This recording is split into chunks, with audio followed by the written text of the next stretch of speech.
As situações que ocorreram aqui em Porto Alegre e as demais regiões, né? A gente lamenta porque muitos conhecidos foram afetados, né? Muitas famílias. E por esse motivo nós paramos um pouquinho, serviu para a gente refletir, estender a mão para o próximo, entender tudo o que estava acontecendo na nossa vitória e principalmente trabalhar dentro no nosso interior, né? E muitas vezes é necessário. Eu nunca vi assim, eu tenho 37 anos de vida e nunca vi muitas pessoas se demonstrarem, se importarem com o seu próximo como nesses dias.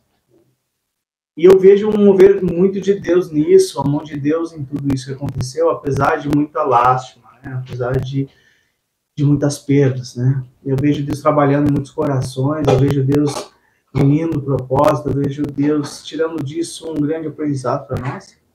E para nós aqui não é diferente. Nós sentimos tudo isso, né? De repente gostaríamos de ter feito muito mais pelas pessoas, mas Deus sabe de todas as coisas. E agora, retornando, a gente gostaria de ter aqui um momento reflexivo. Então, nós vamos falar um pouquinho sobre esse amor que foi despertado novamente nas pessoas. A gente trouxe aqui meu querido amigo Everton Luiz, que é conhecido de muitos, porque ele prega em todo lugar, um cara que é internacional, um cara diferenciado, um cara de Gideões, um cara do fogo, né? Acompanho o Everton já vai fazer um bom tempo, a gente é amigo já há um bom tempo. Né? A gente se conheceu aí nos cultos da vida e graças a Deus é uma amizade que a gente tem até hoje, né? A gente roda por muitos lugares aí, leva a palavra junto, leva testemunho junto e ele acompanhou a nossa vida até chegar aqui, né?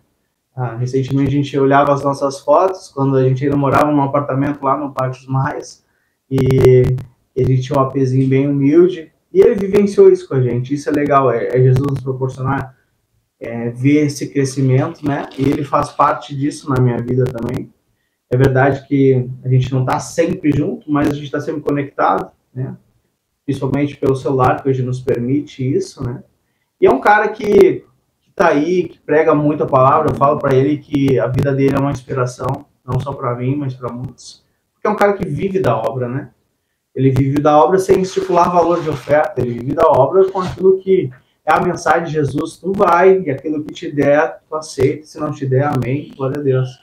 E isso é uma coisa que eu realmente tenho orgulho dele, porque a gente sabe que nesse meio não é assim que funciona. E Deus tem guardado, Deus tem protegido e abençoado a vida dele. E eu trouxe ele aqui para ele falar um pouco da história de vida dele, contar um pouco daquilo que ele vivenciou nesses últimos dias e cara, tá livre aí. Faz aquilo que o Espírito Santo te toca. Maravilha, é tremendo, né? Estar aqui junto com o Rafael hoje, junto com essa juventude abençoada. E para falar de Jesus não tem maneira melhor, né? Ou se o tempo pudesse ter nos ajudado, só nós estávamos numa praça, né? Fazendo louvor e falando de Deus, falando de Jesus. E ao mesmo tempo que o Rafael cita, né, o meu conhecimento, através, junto com a sua bondade, esposa Viviane, é um filme, né? É um filme que já vai há 10 anos, eu creio, né? 10 anos nessa jornada. E o que me chama a atenção é a oportunidade de vida, né, que Deus nos dá de conhecer pessoas. Às vezes a gente recorre a tantos meios para buscar uma amizade longe, e às vezes Deus tem pessoas boas do lado, só que a gente acaba esnobando, acaba olhando, e para piorar, né, muitos ainda querem ser teu amigo pelo fato do interesse, o valor requisitário, aquele valor que tu tem. Mas graças a Deus, Viviane, Rafael são amigos, são como filho, e é minha alegria ver o progresso, o regresso, o crescimento em todas as áreas sobre a vida deles. E essa noite nós temos aqui, né, para conversar nesse bate-papo espiritual, aonde nós vamos estar escutando aqui alguns louvores aqui pelo Rafael. E nesse meio tempo ele vai me fazer algumas perguntas, eu creio, e nós vamos conversar e vamos falar desse amor. Qual é o amor vivido nesses últimos dias? Qual é a visão que Deus quer mostrar? Então, existe de várias maneiras, né?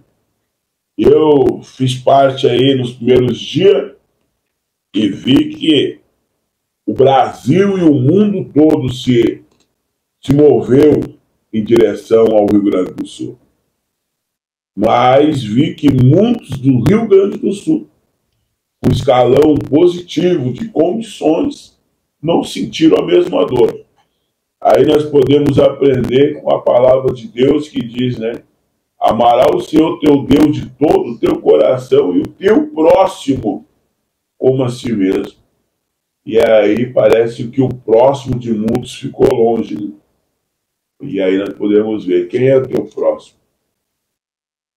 Quem é o teu próximo hoje? Quem é que Jesus quer dizer ama o teu próximo como a si mesmo? Existe coisa na minha vida que eu fico pensando. Às vezes a gente reluta para ver uma situação. Mas a verdadeira situação é o amor. Na minha vida, o amor ele entra de uma forma meio esquisita e, ao mesmo tempo, entra de uma forma positiva, onde o perdão te ensina a enxergar o teu próximo. E por muitas pessoas não terem esse perdão, eles não sabem quem é o próximo. E o próximo é aquele que está necessitado, é aquele que está precisando de você hoje. E eu deixo essa pergunta, Rafael. Quem é o teu próximo hoje? Será que algumas pessoas realmente esvaziaram o guarda-roupa, levaram 1 quilo de arroz, estenderam a mão, ou mais ficaram acusando o governo para achar uma falha ou até mesmo uma necessidade falsa? E aí vemos, quem é o teu próximo? Essa é a pergunta. Jesus Cristo, para mim, cara, é o maior significado de amor. E estudando o Evangelho, os Evangelhos, estudando o Novo Testamento a fundo, a gente consegue entender bem claro essa mensagem de amor quando ele explica sobre o novo mandamento, que é o que substitui, tipo assim, está acima de tudo. Em João 13:34, ele diz, já premeditando essa partida, ele diz, um novo mandamento vos dou, que vos ameis uns aos outros, como eu vos amei a vós. Que também uns aos outros vos ameis. Aí no 35 diz, e se tu procederes assim, nisto todos conhecerão que sois os meus discípulos, se os amares uns aos outros. Mas como? Como ele nos amou. Vamos tentar entender então quem é o nosso próximo. Jesus amou a Judas como ele amou a Pedro? Sim. As atitudes de Pedro e de Judas são de Judas e de Pedro. Mas o amor que Jesus deu a ambos é igual. Ele ofereceu a ambos a mesa. Ele ofereceu a ambos a partilhar dessa união. Ele ofereceu a ambos as oportunidades. Ele mostrou o caminho para ambos. Ele morreu por ambos. Esse amor, ele não tem medida e não faz acepção. Então, quando eu olho quem é meu próximo, eu tenho que olhar para o lado. O meu próximo é todo aquele que necessita de uma ajuda e eu estou na frente dele, eu posso ajudar. Posso estender a mão, bem como o Everton citou. Será que a gente, nesse momento de dificuldade, a gente realmente se esmerou em ajudar o nosso próximo? Ou será que a gente se vestiu de uma capa para apontar, julgar pessoas, ou até mesmo desejar o mal de outros. Porque nós, seres humanos, o que a gente faz? A gente intenta o mal no nosso coração contra o nosso próximo. E a gente torna dele um adversário, querendo ver ele perder, querendo ver ele, quem sabe, até morrer. Né? Porque assim procedeu Caim, quando Deus fala, Caim, se tu procederes bem, se tu fizer bem, por acaso eu não vou olhar para a tua oferta, eu não vou te aceitar, porque caiu o teu semblante, é só tu fazer o certo. Mas aí Caim vai lá, coloca no coração que quer matar o seu irmão. E hoje em dia, a gente vê muito isso. As pessoas estão ali passando necessidade, né? A enchente tirando deles casa, família, água, uma condição sanitária básica. E aí eu, que não fui afetado, vou no mercado, compro água para eu ter a minha subsistência e o resto se lasca. Olha, se eu tenho coragem de dizer que sou cristão e amo o meu próximo fazendo uma atitude dessa, eu sou o maior hipócrita mentiroso que existe. Então, Everton, respondendo a tua pergunta, o meu próximo é aquele que vai estar ao meu lado, necessitado de qualquer coisa, independente de quem eu pense que ele é, porque não cabe julgamento. Quando eu estou estendendo a mão, não cabe julgamento. Essa aí é uma resposta que às vezes a gente se apega. A Bíblia diz que em Atos dos Apóstolos, ali, capítulo 3, tem um coxo na porta de uma igreja, desde nascença, e esse coxo vivia ali pedindo esmola. E era uma entrada triunfal, que era uma porta formosa, uma das entradas triunfal para o templo, onde entravam ali os bacanos, os sacerdotes. E vemos que aquela dificuldade dele ali de pedir esmola, para algumas pessoas era como se fosse um ato normal. E hoje eu posso ver nessa enchente, Rafael, que muita gente deu esmola, mas não deu o melhor. Perfeito. Porque eu até tenho uma pregação que eu preguei na matriz de Gravataí, e a nossa igreja faz um trabalho social muito bom, muito lindo. E eu fui muito criticado pelas costas, né, porque eles não tiveram coragem de falar na minha cara. E eu não preguei falando do trabalho, mas eu falei que não é só um cesto básico que as pessoas precisam. As pessoas precisam de alguém para conversar. Pessoas precisam de alguém que elas possam desabafar. As pessoas que estão vivendo hoje. Não é o cesto básico, o material de higiene, só isso. Esse trabalho da igreja está fazendo um ótimo trabalho. Mas a parte social, do estender a mão, eu estou vendo poucos fazer isso. Porque agora é o momento do abraço. É aquilo que Pedro e João fez.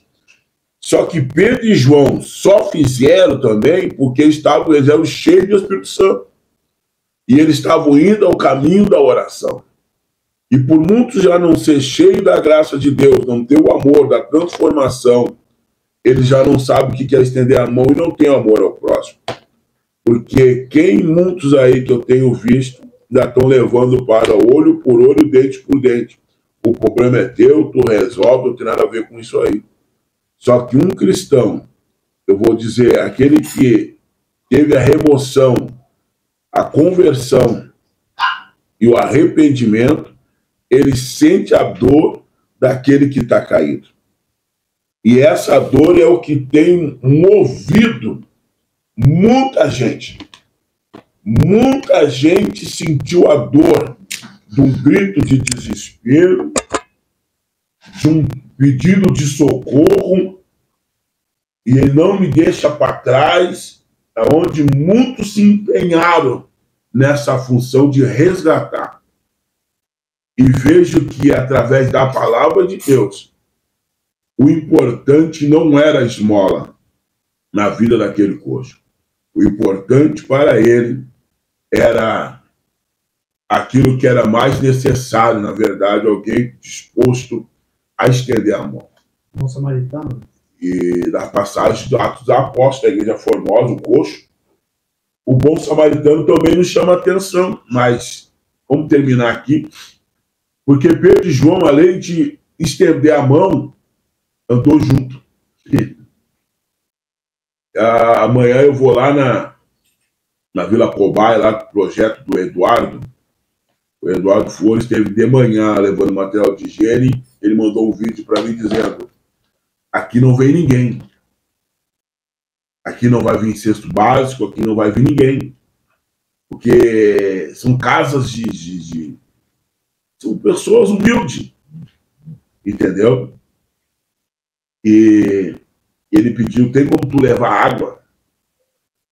Até era para me ter levado hoje, mas eu acabei não levando e vou levar amanhã. Só que essas águas eu tenho que pedir lá na igreja. Né? Eu estou falando que vou levar, mas nem pedi as águas, porque as águas que eu tinha já foi. Então, estender a mão, irmão, é tu fazer o necessitado sentir vivo. Porque não basta tu só largar hoje. Hoje nós temos que ter um acompanhamento. É igual o pessoal faz o discipulado. Eles fazem 15 dias de discipulado. A pessoa se batiza e depois te vira. Sim. E são coisas de visão que eu não consigo entender. Então, para que perder tempo com o discipulado se tu não vai acompanhar o rapaz por 1 ano, 2 anos, 3 anos, não vai visitar? Então, isso é muito relativo de igreja para igreja. Também não posso generalizar todo mundo, que tem muitos projetos sociais aí que são aumentados nessa fase. Então, eu posso ver que esse amor de muitos tem se esfriado, porque eu não vejo, Rafael, o estender da mão. Mas eu vi muita gente abrindo suas casas, colocando pessoas que não sabem, pegando da enchente, levando. Os abrigos estão lotados, né? Tem muito voluntário. E no meio desse muito voluntário, eu não quero errar, 80% são ímpios. Que estão lá fazendo trabalho. Enquanto muitos cristãos estão em casa. Como eu falei, não estou generalizando. Mas muitos não fizeram nada. Só olharam. São os religiosos. O problema hoje, que nós podemos ver hoje, a nossa igreja, que muitos são religiosos. Eu vou para o céu. O outro não sei se vai. A minha parte é orar, jejuar, não. A Bíblia diz que a minha família é aquela que faz a vontade de meu pai. Tem muita gente que diz que é cristão e não vai para o céu. Porque não tem feito a vontade do pai. Estender a mão é tu sentir a dor do próximo e dizer: eu quero estar com ele. No primeiro dia da enchente, eu estava em casa, eu escutei a Rádio Gaúcha e eu fiquei inquieto. Fiquei quieto, eu tenho que fazer alguma coisa. O meu vizinho na frente tem um barco. Eu disse: cara, eu te dou R$1.000 para ti, vai lá ajudar o pessoal na Matias. E ele: não, vamos, tu vai junto. Eu disse: como, rapaz? Eu sou gordo, vou cair do barco, vou tirar espaço dos outros. E ele não quis, eu fiquei quieto e falei para minha esposa: eu tenho que fazer alguma coisa. Aí eu fui lá para a igreja estava em movimento e eu fiz umas viagens de caminhão, entregando alimento nas igrejas, nas pessoas, os jovens da nossa igreja empenhados em andando ali por Guaíba, pela ilha, levando alimento na chuva. E eles perguntaram para mim: por que tu está fazendo isso? E eu respondi: há 18 anos atrás eu cheguei em Gravataí com 3 crianças, numa casa sem nada. E eu fui ajudado. Eu fui ajudado por pessoas que eu nunca vi na minha vida.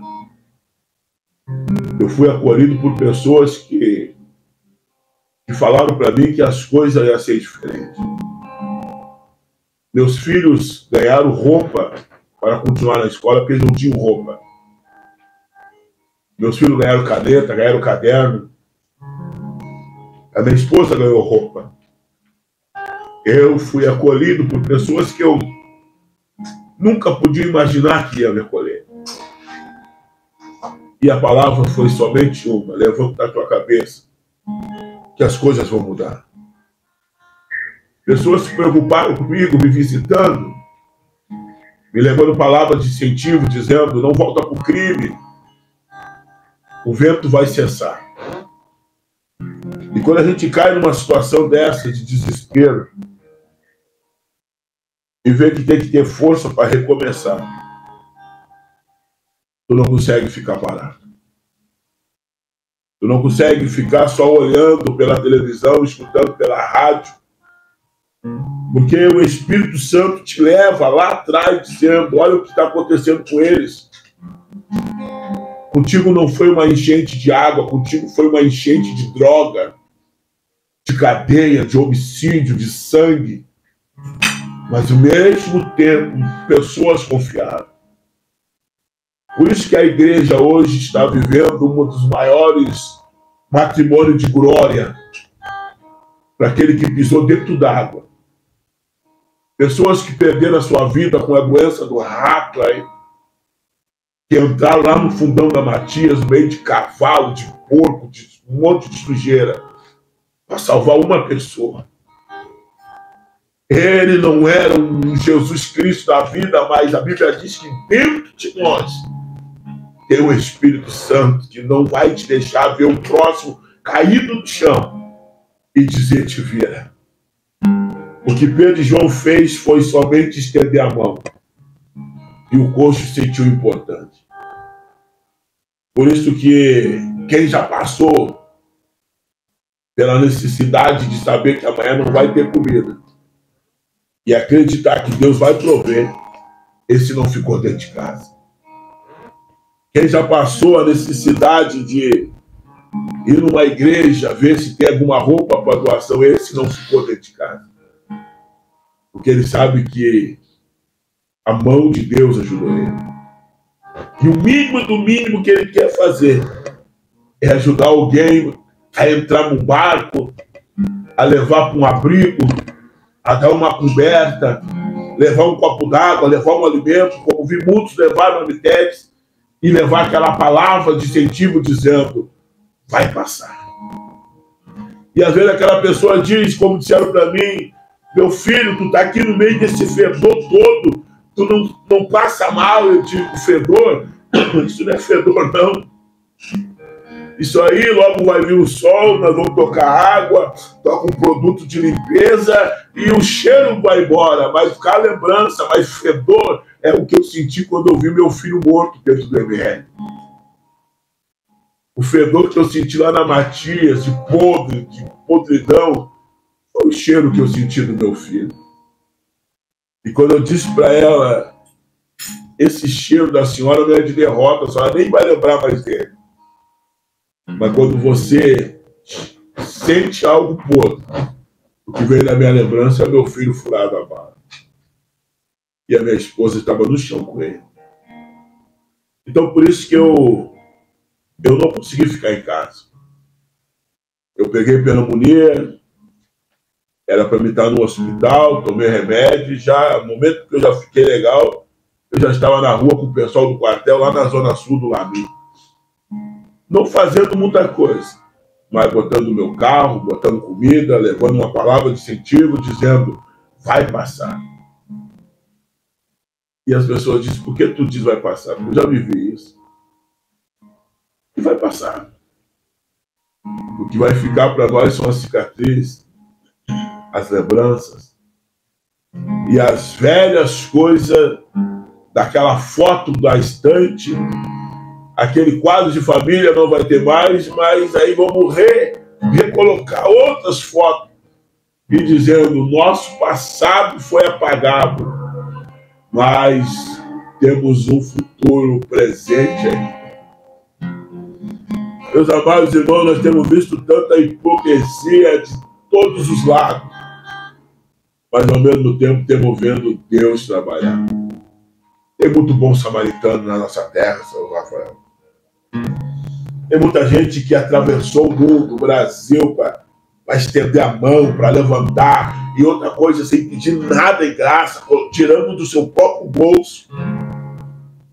E aí as pessoas dizem, ah, mas os sacerdotes não ajudam, os levitas não ajudaram, mas a Bíblia diz que eles estavam descendo, irmão. E quem desce não tem nada nas mãos. O bom samaritano estava subindo. E quem sobe estava trazendo óleo, mirra, atadura, colocou aquele doente sob o lombo do seu cavalo e levou até um hotel 5 estrelas. Coisa que o projeto Inhambi está fazendo. Eu achei lindo esse projeto que eles foram nas comunidades, pegaram 10 famílias e diz, vamos tentar minimizar a crise, vamos botar vocês dentro de um apartamento montado, que é o projeto Inhambi, que faz aqueles apartamentos de aluguel, para que a pessoa venha se sentir valorizada. Não tem nada melhor, irmão, que tu valorizar alguém dizendo, tu vai chegar lá. É o que Pedro e João disse, rapaz, tu não vai pedir mais esmola, não. Tu não vai mais precisar andar com muleta dos outros, não. Tu vai andar sozinho agora. E qual foi o caminho? Andar junto. Agora é o momento da união. Não é o momento de levar para a politicagem, de falar de prefeito, de falar de governador, de presidente. Agora é o momento da união. E quem faz a união é o povo, irmão. O povo. Mas o fulano tem condições. Deixa o fulano lá. Faça você a tua parte. Faça você a tua parte. Porque quando você pegar o teu neto, o teu sobrinho, tua família estiver velho, e entrar lá no murmurial do tempo, igual a primeira enchente de 1941, parece que foi, e aí quando chegar lá atrás, teu filho ou teu bisneto de novo voltava a dizer, o meu pai passou por essa enchente e ele ajudou muitas pessoas. São as lembranças que nos traz a realidade para os dias de hoje. E essas realidades são tão lindas que Deus amou o mundo de tal maneira, né? Mas negão, a enchente vem para todos como veio para a chuva. Nós estamos falando aqui de Porto Alegre, Gravataí, Matias, o Sarandi, que é aqui perto, mas e a Serra, Bento Gonçalves? E famílias todas foram mortas por terras caindo por cima. E as pessoas que foram devoradas com um barranco caindo sobre eles, que até hoje os corpos não foram achados e as famílias não vão poder fazer um funeral. Às vezes nós esquecemos da realidade. Quantos morreram afogados? Quantos estão perdidos? E sabemos que todo o propósito acontece debaixo de uma permissão de Deus. Nós falamos tanto de amor, falamos tanto de estender a mão, mas eu não vejo isso. E às vezes, uma simples fato de realidade, de tu fazer o bem, é uma grandeza de tu saber viver. Eu tenho visto isso. Eu tenho andado nesses lugares onde eu disse, Senhor, eu não tenho barco, eu não tenho helicóptero, eu tenho um carro que tu me deu e dê pessoas que possam confiar em mim, comida, água. Eu quero levar esses alimentos. E as pessoas dizem, não faz, não, eu não faço vídeo, porque o alimento caiu na minha mão através de outras pessoas, então, se a pessoa confiou em mim, eu faço. Quando eu estou pela igreja, eu faço, porque a igreja, querendo ou não, tem que prestar conta para aqueles que fizeram a doação. Tem muita gente que bate, tirando foto aí, não é foto, isso aí é só um momento de tu prestar conta para aquele que doou. Mas eu tenho certeza, vai passar. E quando tudo isso passar, para onde você vai? Agora vai ter o golpe do Bolsa Enchente, Todo mundo vai querer pegar um dinheirinho e vai passar. O costume do brasileiro é igual o costume bíblico. Quando o bicho pega, eu grito por Jesus. Depois que acalma, eu volto a viver a minha vida que eu vivia antes. Jesus está voltando, é o sinal, gente. Eu tive um sonho na primeira noite que eu vi doença, minha falta de ar. Eu vi bolas de fogo caindo em volta da minha casa. E eu disse que é isso, Senhor. Eu vou marcar agora com fogo. Bababá. Nós podemos ver que o amor. O que é o amor para você no estender a mão? Quem é o teu próximo? Pedro e João tinham obrigação de estender aquele coxo? Ou fizeram só para mostrar para os hipócritas fariseus que eles não tinham dinheiro, mas fizeram algo? O amor de muitos está no coração, da onde está o teu tesouro. Apesar que muitas pessoas faleceram por não querer sair de dentro de casa com medo do seu saque, ser saqueado, se grudado nos bens. E a Bíblia diz que onde estiver o teu coração está o teu tesouro. Se o teu coração estiver em Cristo Jesus, tu tem um dos melhores tesouros na face da terra. Tem pessoas que não pararam ainda. Sabia disso? Tem pessoas que não conseguem retornar para casa. Abaixou a água, estão no abrigo, eles estão para lá, estão para cá, estão numa dimensão assim, ó. Tu conseguiu sentir a dor do teu próximo?